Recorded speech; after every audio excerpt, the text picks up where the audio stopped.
क्या होता है हमारे मरने के बाद? क्या हमारा वजूद खत्म हो जाता है या फिर हम किसी और रूप में जिंदा रहते हैं? आखिर वो क्या चीज है जो हमें होशो हवास से भरपूर एक नायाब इंसान बनाती है? हमारे वजूद से जुड़ा ये एक बहुत बड़ा रहस्य है। ये एक ऐसी गुत्थी है जिसे सुलझाने में साइंस आज तक नाकामयाब रही है। लेकिन अब कुछ बायोलॉजिस्ट, फिजिसिस्ट्स और फिलोसोफर्स इस बड़े सवाल के जवाब के बेहद करीब पहुंच चुके हैं कि क्या मृत्यु के बाद भी जीवन है?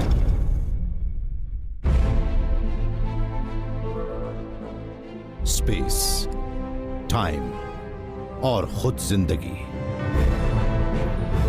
ब्रह्मांड के रहस्य हम जानेंगे थ्रू द वर्म होल।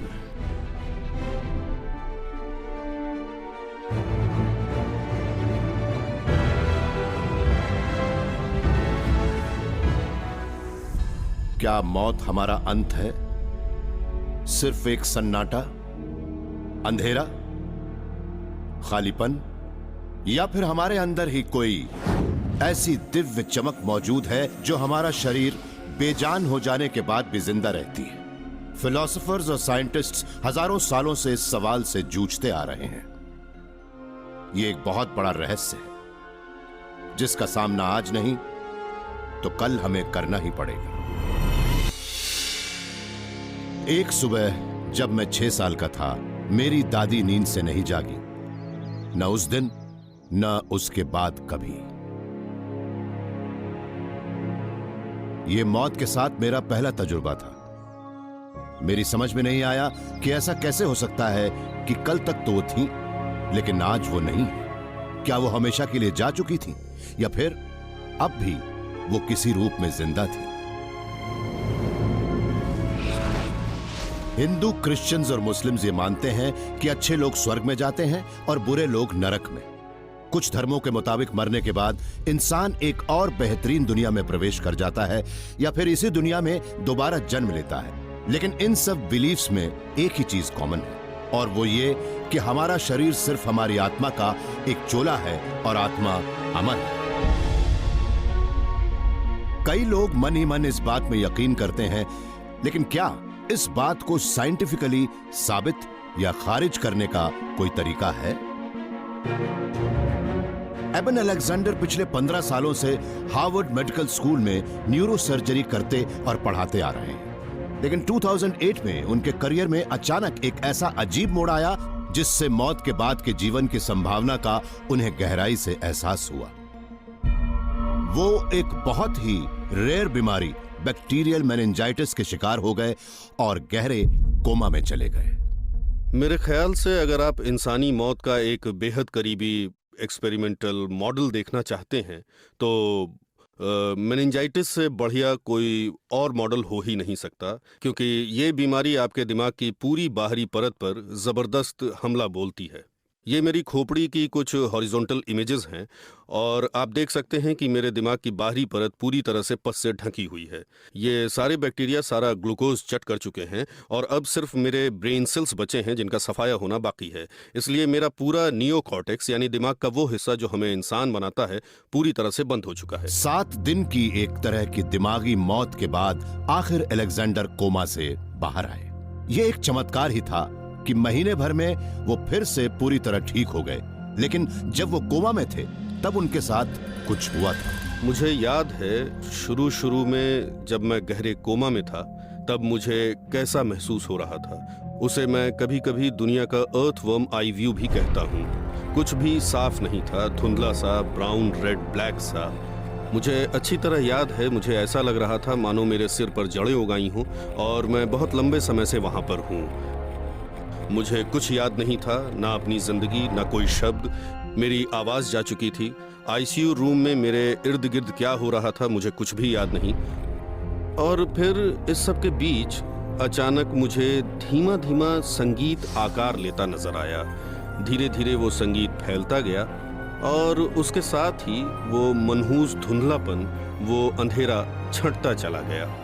अचानक मैंने अपने आप को एक बेहद खूबसूरत वादी में दाखिल होते हुए पाया, मुझे अपने शरीर का कोई एहसास नहीं हो रहा था। मुझे अपने हाथ पैर बिल्कुल भी महसूस नहीं हो रहे थे, पर मुझे इस बात का एहसास ज़रूर था कि मैं किसी तितली के पंख पर मौजूद कोई छोटा सा कण हूँ। वो बहुत ही खूबसूरत तितली थी और वहाँ वैसी ही लाखों तितलियाँ हमारे इर्द गिर्द मंडरा रही थीं और वो झुंड में बहुत ही सुंदर आकार बनाकर उड़ान भर रही थीं। और फिर हम सब ये ब्रह्मांड छोड़कर उस लोक में दाखिल हुए जिसे अब मैंने कोर का नाम दिया है। वो जगह इतनी बड़ी थी और उसका कोई ओर छोर नहीं था। हालांकि वहां थोड़ा अंधेरा था, लेकिन इसके बावजूद मुझे ब्रह्मांड से बाहर उस जगह पर पूरी तरह से उस दिव्य शक्ति का सुखद एहसास हो रहा था जिसे हम ईश्वर कहते हैं। सच कहूं तो मुझे सारे ब्रह्मांड अपनी आंखों के सामने नजर आ रहे थे और ये बात बिल्कुल साफ थी कि प्यार उन सब ब्रह्मांडों का एक बहुत बड़ा हिस्सा था।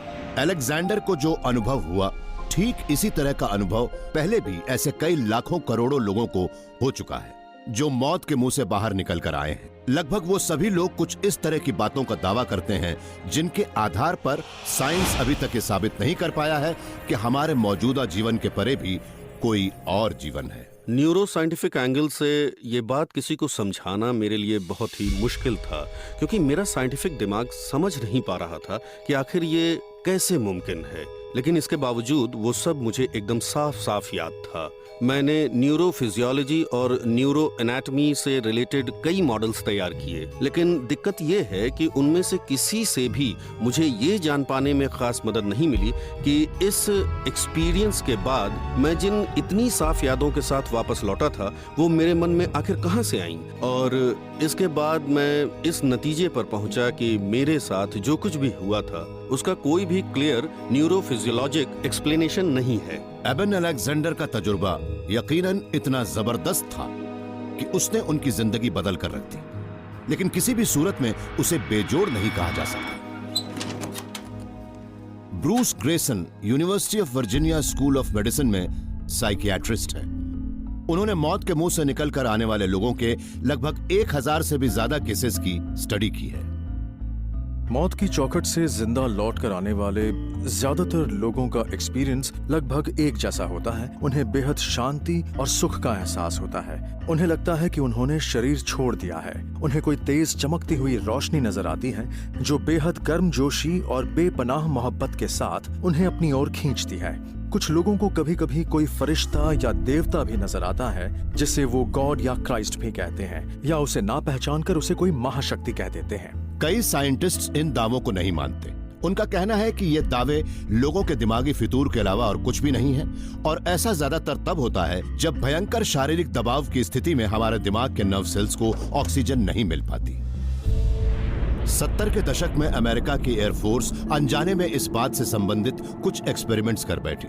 साइंटिस्ट ने पायलट्स को सेंट्रीफ्यूज यानी एक तरह की अपकेंद्री मशीन में घुमाकर उनके शरीर पर जबरदस्त जी फोर्स डाला। इससे उनके शरीर का पूरा खून खींचकर उनके पैरों तक पहुंच गया और उनके दिमाग में ऑक्सीजन की भारी कमी हो गई। इस वजह से वो सब बेहोश हो गए। होश में आने पर कुछ पायलट्स ने बताया कि उन्हें एक चमकदार रोशनी नजर आई थी। कुछ का कहना था कि वो अपने शरीर से निकलकर बाहर आ गए थे और ऊपर से अपने शरीर को देख रहे थे। ये सभी अनुभव उन लोगों के अनुभवों से काफी मिलते जुलते थे जो मौत के बेहद करीब पहुंचकर लौट आए थे, लेकिन सिर्फ एक बड़ा फर्क था।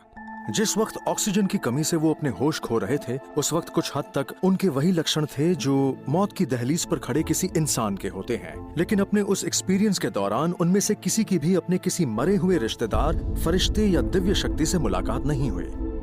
इन सब फिजियोलॉजिकल एक्सप्लेनेशंस के साथ दिक्कत ये है कि जिस वक्त हमारा दिमाग कॉम्प्लेक्स थिंकिंग यानी पेचीदा सोच विचार के लायक नहीं होता, उस दौरान होने वाले परसेप्शंस और पेचीदा यादों के बनने की वजह वो नहीं बता सकते। तो क्या मौत को छूकर आने वाले लोगों के तजुर्बे किसी ऐसे मन का आखिरी ख्वाब होते हैं जो दम तोड़ने वाला है, या फिर वो इस बात का संकेत है कि मौत के बाद भी कुछ और है? इस सच को जानने के लिए एक बहुत बड़ी साइंटिफिक क्वेस्ट छेड़ने की जरूरत है जिससे इंसानी आत्मा का पता लगाया जा सके। लेकिन क्या आत्मा सिर्फ एक मनगढ़ंत चीज है या फिर ब्रह्मांड का कोई बुनियादी अंश?